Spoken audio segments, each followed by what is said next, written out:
kembali lagi dengan saya Nazla Sonarazi di channel Asik-Asikin Aja.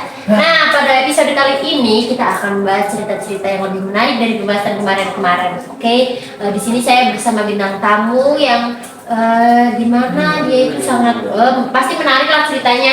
Mungkin Mbaknya bisa perkenalan diri dulu biar teman-teman yang nonton ini selalu ingat dan terkesan gitu. Halo semuanya, perkenalkan nama saya Aziza, panggil aja Aziza. Saya dari Magelang dan Magelangnya mana Mbak? Magelangnya Tegarrejo. Oh, Tegarrejo. Berarti Mbaknya itu dekat sama pondok ya? Deket kurang lebih 15 menit. Oh, 15 menit dari itu, dari Pondok Api. Iya. Oh, di situ. Wah, saya dulu pengen banget tuh Mbak mau di situ. Tapi ya alhamdulillah belum kejadian ya. Nah, untuk Mbaknya sendiri kenapa sih kok memilih UIN Salatiga sebagai jenjang pendidikan selanjutnya? Sebenarnya bukan UIN Salatiga ya Mbak. Kepengennya itu sebenarnya itu di Jogja, UNY. Di UNY, iya. Tapi sama orang tua nggak dibolehin. Nah, kenapa? Jauh. Kan sama dari Magelang ke Jogja sama Magelang ke Salatiga kan sama. Iya nggak tahu. Kita nggak tahu. Sebenarnya bukan di sini Mbak. Requestan dari orang tua itu yang dekat. Kan kalau di Magelang ada Unti. Magelang juga banyak ada UMM ya. Iya. Aku Muhammadiyah Magelang itu juga bagus menurut saya. Oh, berarti Tapi ya itu Mbak kantong.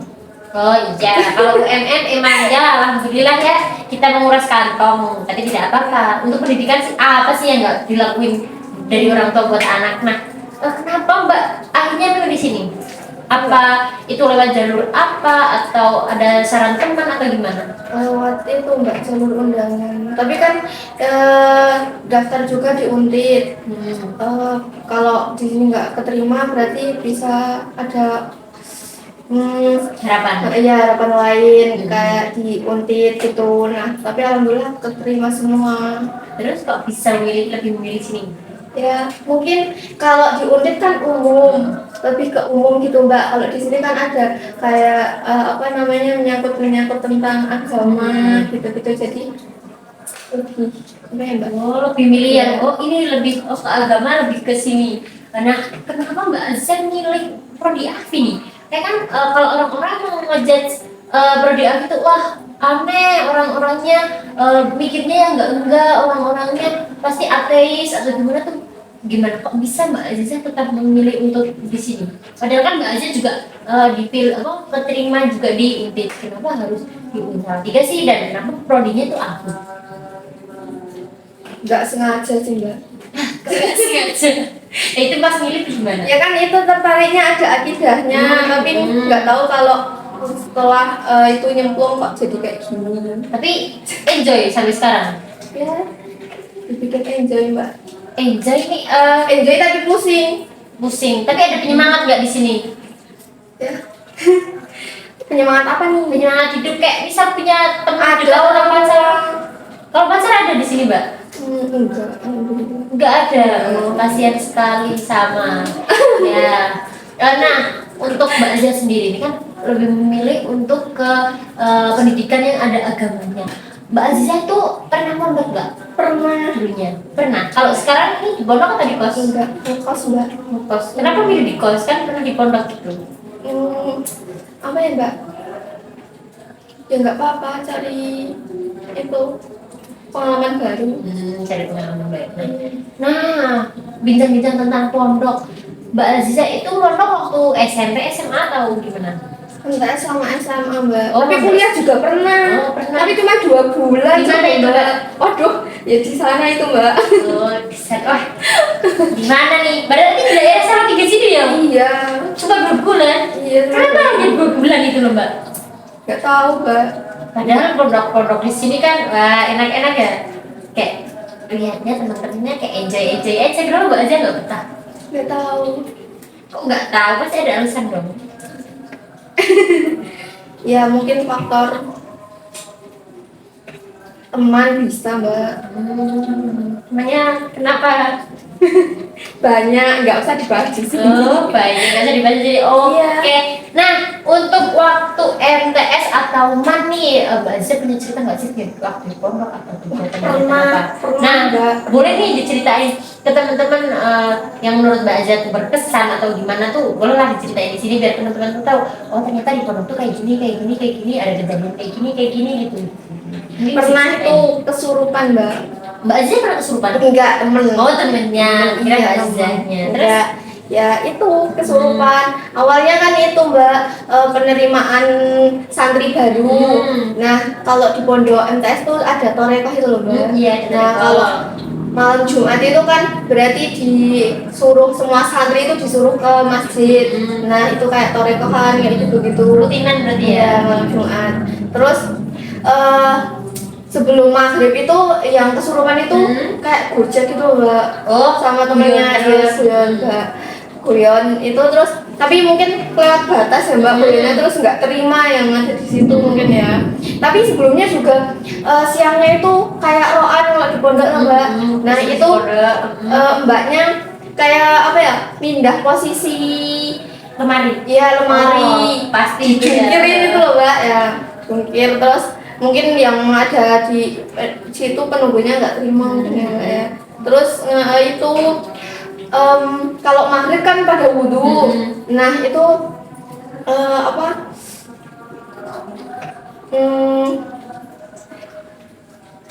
airnya itu habis. Terus kan apa namanya, Berarti nggak ini habis tuh gimana? yang isi lagi kan pasti pakai sanyo itu. Nah itu tapi nggak kuat. Oh, listriknya nggak Iya, kuat. listriknya nggak kuat. Terus kan berat itu Mati lampu. ya mati-mati terus lampunya. Nah itu yang penunggunya mungkin ngikut itu ya Mbak, yang itu loh yang di lemari ya. Itu terus tiba-tiba pas mati itu kan udah nggak ada santri yang di situ kan Mbak, udah pada ke masjid. Nah terus mbaknya itu lagi nyari yang itu loh Mbak, kalau mainan anak kecil kan yang bola bisa dilempar terus nyala itu loh Mbak. Lah lagi nyari itu soalnya kan lampunya mati ya, biar terang gitu ya. diterang gitu kan Mbak. Terus kita itu kan kalau perempuan ada halangan. Nah itu kita cuman berdua sekamar lah.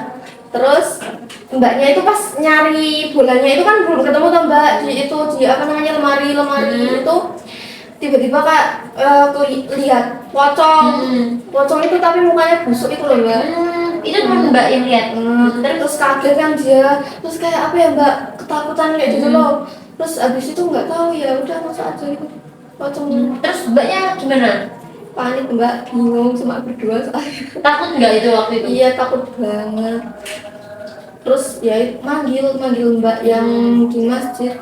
Terus itu langsung ditangani teman-teman atau gimana itu? Ya diruqyah sama mbak-mbak dulu pertamanya kan, tapi nggak bisa keluar kayak pocongnya ya udah. Tapi posisinya bener-bener kayak pocong Mbak itu. Jadi sampai kayak merasa wah takut banget gitu ya. Iya. Untuk Mbak Aziz sendiri tuh pernah nggak sih mengalami hal kayak gitu? Enggak, ya mungkin itu Mbak apa kayak ada suara orang nyinden kayak gitu ya. Biasa dengar kayak gitu. Itu yang dirasain apa sih Mbak kalau dengar kayak gitu kan? Mbak apa ya Mbak, tindian mungkin ya. Tindian, iya. Kalau orang-orang pasti tahu lah tindian itu apa. Kalau kita lagi tidur, rasanya ya seperti itulah. Mungkin teman-teman juga pernah ada yang ngerasain nih Mbak ya. Terus gimana itu? Ya udah terus kan diruqyah sama santri yang putri nggak bisa, sama pengurus juga udah nggak bisa. Ya udah jalan keluarnya itu manggil kangkang pondok. Tapi itu nggak sekali diruqyah langsung mau keluar Mbak, terus sampai ditanya-tanyain sama kangkang pondoknya itu. Terus mungkin ya nggak tahu interaksinya kalau orang yang bisa sama yang nggak bisa kan ya itu, tapi nggak mau keluar sampai 3 kali udah diruqyah itu. Terus akhirnya mau nyerah. Tapi itu Mbak diajak interaksi dulu Kayak di apa ya namanya? Kayak dibujuk-bujuk dulu gitu ya, ya. dibujuk dulu. Terus habis itu Ya udah tapi itu orangnya kayak apa ya Mbak, linglung. kayak linglung. Jadi kayak ingatannya kayak ada yang ganggu gitu ya. Nah, itu perasaan Mbak Aziza waktu itu gimana? Kaget lah Mbak. Itu berjalan hanya sekali itu kejadian itu terus Mbak Aziza kayak kebayang-bayang terus atau emang ada pernah kejadian-kejadian lain atau Ya, apa gitu? kalau ada temen yang sering kayak gitu, emang sering kesurupan mungkin ya. Tapi nggak tahu. Tapi kayaknya di pondok banyak yang kayak gitu. Banyak, emang banyak, cuma kan kayak tergantung kitanya. Mesti kadang kita orang yang penakut itu malah sering diliatin lah atau sering ya kesurupan gitu Kak. Sedangkan orang-orang yang kayak nggak takut nggak apa tuh malah nggak pernah diliatin gitu. Mungkin itu Mbak, apa namanya, kalau di pondok kan sering wah kalau ketawa kalau kenceng kayak gitu ya Mbak, mungkin penunggunya nggak terima gitu kan. Bisa aja. Iya, soalnya kan kayak anak apalagi kan masih MTS ya Mbak. Jadi anak kecil tuh cuma hiburannya kan kayak bercanda sama temen toh. Jadi nggak nggak ada hiburan lain selain bercanda sama temen tapi malah kelewatan. Itu posisi kelas berapa MTS? Mbak? Kalau Mbaknya itu nyala yang kesurupan. Kalau aku kelas berapa ya Mbak? Kelas 2. Kelas dua. Nah untuk di waktu gimana ada nggak sih kejadian kayak gitu lagi atau nggak bisa atau gimana? Oh ada Mbak, itu apa namanya, ya juga sering kesurupan. Tapi kalau di rumah katanya itu Mbak, kalau kesurupan kayak gitu, kalau lagi ada yang masuk gitu, itu dikunci di kamar. Kok malah dikunci di kamar gitu? Iya, nggak tahu, terus dimatiin lampunya gitu. Tapi kalau di pondok ya Mbak, bisa sampai nyurupi orang banyak loh. Iya kayak Nular keluar, gitu iya ya. ganti-gantian. Kadang sekali orang kesurupan malah ada yang langsung nyalur gitu ya. Iya, Nah, itu kok malah ditarik dari rumah nggak diobatin atau gimana atau dibawa nggak atau tahu. Tapi itu kayak katanya itu dari itu loh neneknya. Mungkin karena belum siap ya Mbak ya, itu katanya biar menjaga gitu loh Mbak. Tapi nggak tahu kalau kayak gitu kan ya. kasihan ya. Kan Tapi itu sampai sekarang atau gimana? nggak tahu kalau sekarang ya.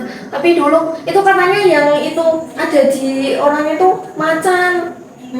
Jadi kalau ganas ya lagi umat kesurupan itu motek-motek itu loh Mbak.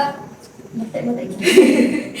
Ya bisa bisa makanya kayak di apa yang pegangin terus bisa kesana sendiri kemana sendiri gitu loh Mbak. Gitu. Iya. Lumayan serem itu kalau dibiarin terus-terusan ya. Iya, makanya itu harus di apa namanya, mungkin dibilangin dulu kan Mbak, kalau orang yang belum siap kan kasihan gitu kan. Soalnya modal juga Mbak, kan ya kasihan teman-temannya ya. Iya, maksudnya juga teman-teman juga bisa takut karena kayak gitu. Soalnya kan nggak semua orang itu bisa memaklumi hal-hal yang gaib atau hal-hal yang kita nggak lihat itu ya. Nah, Soalnya itu banyak Mbak, kalau sekali dia udah kayak reaksi kayak gitu, ngulang ke semua orang banyak. Iya. nah pengalaman yang Mbak Azza ambil dari cerita itu tuh gimana sih? Ya mungkin kalau apa namanya, kalau lagi itu kayak apa sama temen itu mungkin jangan kebanyakan puja gitu ya Mbak ya. Kalau ada yang nggak suka kan kita juga berdampingan hidupnya sama yang tak kasat mata gitu ya Mbak ya mungkin. Nah, tuh buat teman-teman tuh jadi pesannya tuh kayak misal apalagi kita cewek ya Mbak. Jadi dalam Islam pun apa namanya suara cewek pun aurat termasuknya. Jadi jangan terlalu kenceng-kenceng lah. Wah, mungkin saya juga harus introspeksi diri loh. Orang saya itu juga seperti itu ya Mbak. Tapi alhamdulillah untuk sekarang saya belum pernah sih menjabati hal-hal yang seperti itu. Nah pesan buat teman-teman nih jangan kayak kalau kita bercanda jangan berlebihan soalnya kita nggak tahu semuanya kan kita kita hidup dan berdampingan dengan yang kasat mata bener kata Mbak Azza jadi kita nggak tahu semua mungkin mereka terganggu atau gimana kan kita nggak tahu semua. Nah Mbak Aziza coba nih ajak teman-teman buat tetap nonton terus subscribe kalau bisa boleh lah biar teman-teman Mbak Aziza terus saudara-saudara atau siapapun bisa nonton channel ini. Ya untuk teman-teman semua yang nonton ini khususnya mungkin yang nunggu itu apa maghrib bisa ngabuburit sambil nonton channel ini. Iya, jangan lupa like, comment, and subscribe. Di-share juga boleh banget, apalagi dikasih jempol yang banyak tuh boleh banget buat kita itu mendukung channel kita banget ya teman-teman. Nah mungkin kita cukupin dulu nih Mbak. Kan ini udah menjelang maghrib juga. Makasih Mbak Aziza udah mau datang, udah mau diundang di sini, udah mau diajak bincang-bincang lah tentang pengalaman Mbak Aziza. Terima kasih. Nah buat teman-teman, terima kasih juga udah masih nonton sampai di episode yang keberapa. Ini udah banyak banget selama bulan puasa. Jangan lupa ditonton sampai episode terakhir biar tidak ketinggalan cerita-cerita yang menarik. Mungkin itu aja ya Mbak. Semoga kita bisa bertemu di episode selanjutnya. Nanti kalau ada episode selanjutnya bisa saya undang lagi ya Mbak ya. Oh boleh. Boleh lah, masa nggak boleh. Oke, terima kasih buat teman-teman juga. Cukup sekian. Assalamualaikum warahmatullahi wabarakatuh. Dadah.